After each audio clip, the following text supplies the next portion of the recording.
Now he's survived being covered in critters, eating sheep's brain, and even set a record in the celebrity cyclone. Well, having narrowly missed out on being crowned the King of the Castle, it was certainly an eventful time for Sir Lanky-Lot, otherwise known as Vernon Kay.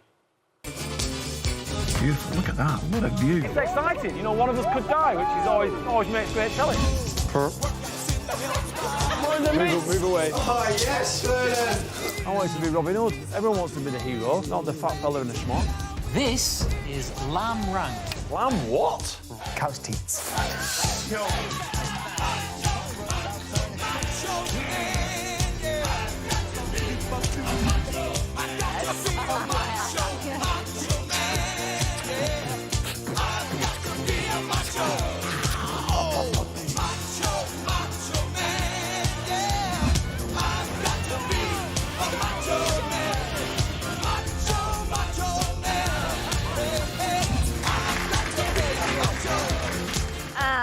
Well done, Vernon, and he joined us out. Congratulations. I mean, you were just brilliant in there. Thank you so much. You know what? Watching that back, it just makes me realise what a really, really good time we had in camp. It really was at times joyous. You know, we had such a laugh, and everyone got on really, really well. And do you know what, Vernon? We needed that this year more than ever. Like, we've said this before on here, we didn't want to see people fighting or arguing. What we wanted to see was friendships being made and people just having a laugh. Yeah, we did, and friendships were made. You know, there was a lot of strong characters in camp, some great personalities, and some people had achieved so much in their careers. So there was lots of topic of conversation. There was lots to talk about, lots to discover about everyone, and that's what we did. Bearing in mind, though, because of the year we've had, you had to have 2 weeks isolation before you went in. So even by the time you get in, you've got to be missing Tess and the kids. Yeah, we had 2 weeks isolation. So I was in a lovely farmhouse right in the middle of Anglesey in North Wales. And I was on my own. There was myself, a security guard, and I saw the farmer every day. Nice guy, and he would come, he would just stand outside, miles away, obviously socially distanced, and we just had a chat about stuff. And I would go running and then FaceTime the kids later on in the evening once they'd finished school.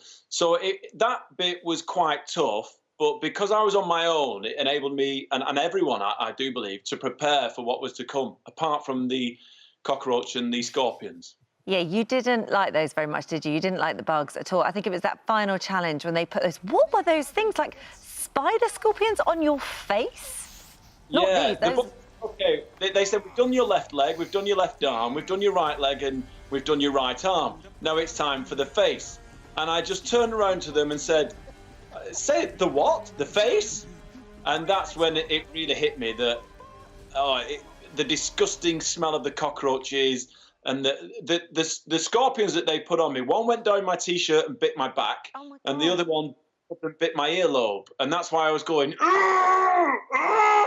Ow! Horrible. But the good thing is that you could have a shower, and you've never looked more like Buddy the Elf in a shower.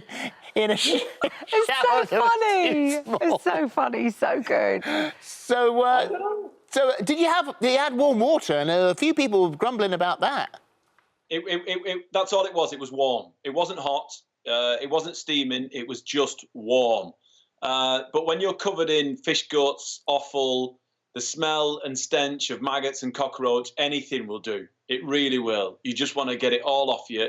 Get your fingers in your hair with the shampoo, which was limited, by the way, and just cleanse yourself. So the showers were kind of a place of solace. It was like tranquility once you were in the shower because you washed off the trial and got on with the day.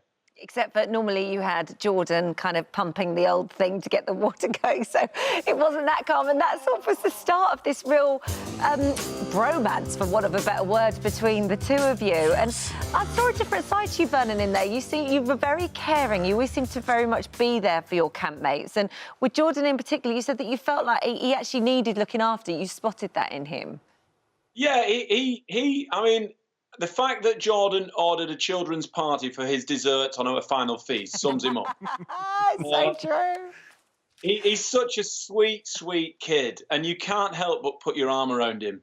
because he's really well read. He's into literature. He loves reading books, but yet he doesn't know his left and right. So it's quite contradictory, Jordan. And he's such a lovely, lovely kid. He really is. I think we're going to be friends for life. We really are. And I genuinely believe that because he's such a top bloke. Well, I watched you all the way through and thought, what a great friend you're being to all these people. But it was with Jordan, right from the word go, when he was sick on that cliff top, did you think, oh, my God, this guy needs looking after here. He's going to get all the tasks now? Yeah, I knew from that moment that I wouldn't be doing a trial. From that day forward, I thought, I'm not doing a trial this week. It's all on Jordan. And I really, for 1 second, I thought to myself, I think his agent stitched him up here. His agent has told him that he's doing Celebrity Bake Off. No chance. And talking of baking and food and cooking, you did your fair share of cooking in there. Have you had an invite to go to a certain restaurant from someone? Yes. How did you know? Because I'm very clever. Oh, well, naturally, Holly. Yeah, I've been invited to go and have some food at Rick Stein's restaurant, and he's my favourite celebrity chef. I mean, he's such a nice guy, and I love him because he's a specialist in seafood. He's a chef that can do everything, but he's solely targeted his career on seafood, and I've been a massive fan of his ever since, well, day zero, to be honest with you. I just love the way he presents his cooking shows and the way that he makes seafood so delicious. Well, you need to be fattened up a little bit. Have you lost 30 pounds? Yeah. Have you? Yeah, I've lost just over 2.5 stone, but that's from the whole 5-week period. So, and that includes the 2 weeks in lockdown prior to going into the camp. But I think they must have calculated my nutritional intake wrong, because the rice and beans didn't do me any favours at all. Yeah. I was just looking at a certain online newspaper during one of our breaks, and AJ's looks like he's appeared to allegedly gone on record saying that we had heaters in there, light heaters, and it was so warm that's why he was sleeping in his sleeping bag with nothing on, because he was so warm. Really? Yeah. Really? Were there heaters in there, Vernon? There was one heater in my living quarters, but they were very rarely used, I'll be honest with you. It was cold at night. It was freezing during the day because the draft from the door that went into the courtyard, that sometimes remained open. So the draft would come sweeping through. And the heat that we got was very, very limited. It wasn't on all the time. I mean, we were cold at night, but they did provide us with amazing sleeping bags. So maybe he was having a hot flush. Maybe, maybe he was. But I bet was the Celebrity Cyclone cold? Oh gosh, yeah. It was cold, and it was the fact that the spray was so intense from the fans, and they had a fire engine. It was a fire engine that was pumping the water on us through huge hose pipes. And that really slapped you in the face. It stung like you were being whipped. It was awful. I mean, God, you were that looks incredible fun. at it. You look like that bit. Was it in Only Fools and Horses when they come dressed as Batman and Robin? When you're running, you literally look like that. That's so funny. Listen, well done. I bet your family, Tess and the girls, are so happy to have you back, and enjoy your Christmas. You have earned it. Oh, thanks, guys. Really appreciate it. Lovely to see you. Both look fantastic. Thank you. Thanks. You Lots too. of love. Well done. Bye. Well done. Bye.